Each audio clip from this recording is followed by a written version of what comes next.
Temujin naît vers 1160 et proclamé Khan, c'est-à-dire roi des Mongols en 1180 sous le nom de Gengis Khan, le roi de l'immensité. D'après la légende, placé sous la protection du loup, animal sacré des peuples turcs et mongols, il réussit à unifier les peuples de Mongolie. En 1206, Gengis Khan est proclamé Khagan, c'est-à-dire empereur. Le Khagan est le représentant de Tengri, dieu suprême incarnant le ciel bleu éternel dans les croyances chamanistes des Mongols.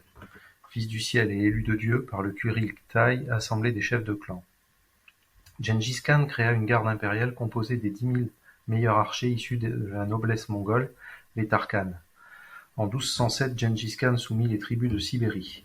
Puis il unit Turcs et Mongols sous le nom de Köke-Moghol, les Mongols bleus ou Mongols célestes, le peuple élu.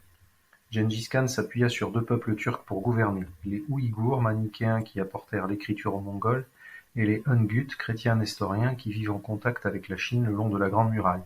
Celle-ci est franchie en 1213 par les Mongols. En 1215, Pékin est prise par les Mongols, et en 1216, la Mandchourie tombe. En 1218, le Khanat de Karakitan autour de Kashgar est conquis, et le Turkestan oriental à majorité musulmane devient mongol.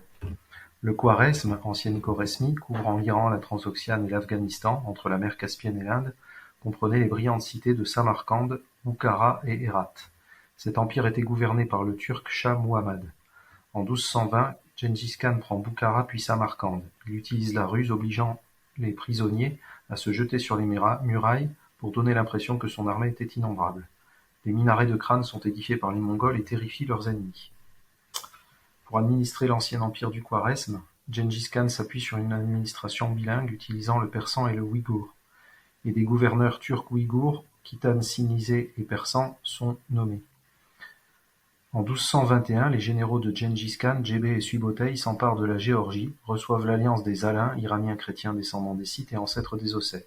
En 1222, les Mongols affrontent les Turcs Kiptchaks d'Ukraine et les princes russes de Kiev, puis ils battent les Bulgares musulmans de la Volga.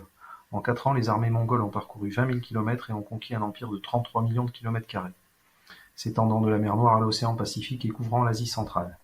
Gengis Khan créa un code de loi, le Yazak, et ordonna que toutes les confessions soient respectées dans son empire où cohabitaient chamanistes, bouddhistes, chrétiens, musulmans, manichéens, taoïstes, zoroastriens et juifs. Il s'intéressait à toutes les religions. Il eut pour proche conseiller le moine taoïste Chang Chuen, qu'il nomma ministre des religions de l'empire, et le notaire chrétien Qin Kai. Son armée, surnommant la Horde, comprenait près de 130 000 hommes. La cavalerie forme l'élite. Les chevaux sont des poneys robustes et les archers mongols sont les seuls capables de tirer sans arrêter leur monture. Created using Powtoon.